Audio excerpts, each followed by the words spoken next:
Čau lidi, dneska je tu další recenze a dneska si uděláme recenzi na tenhle krásný Minecraft svět.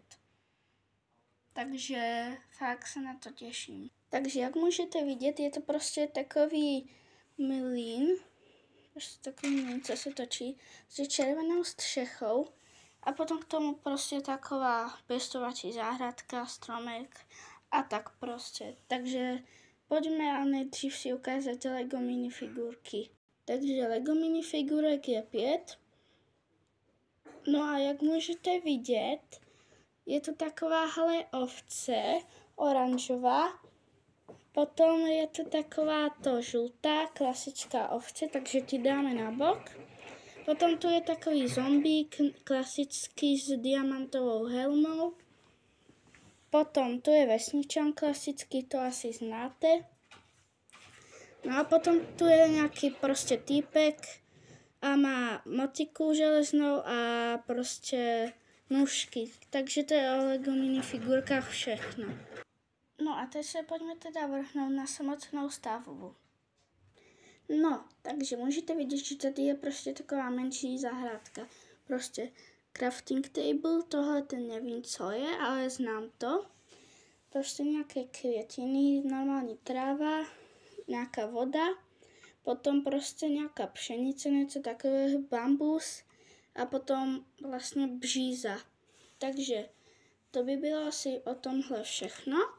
No a teď se pojďme vrhnout na tenhle mlýn.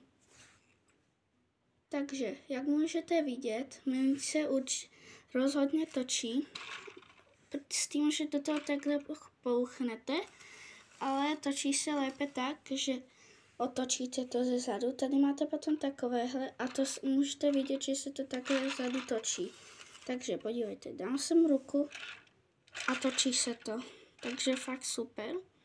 No a potom můžete vidět do interiéru nějaké seno tady je, tady potom nic. Potom tady se dá ještě tímhle takhle točit, že tím se točí.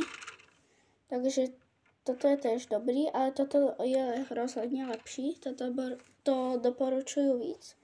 No a potom je tu vlastně takový stánek, kde prostě vidíte, že je tady dort, nějaká bageta, stolík prostě. Potom tady mám takový kyblík, nějaké lanterny, aj tady. A potom tady můžete vidět, že je tu prostě něco takového a v tom je vajíčko, nějaká pšenice. Takže to by bylo všechno. A pojďme se podívat, jak to vypadá s Lego minifigurkama, co k tomu setu patří. Takže takhle to prostě vypadá s minifigurkama. Je to trošku oživený. A tady jsem prostě já, tam nesmím chybět.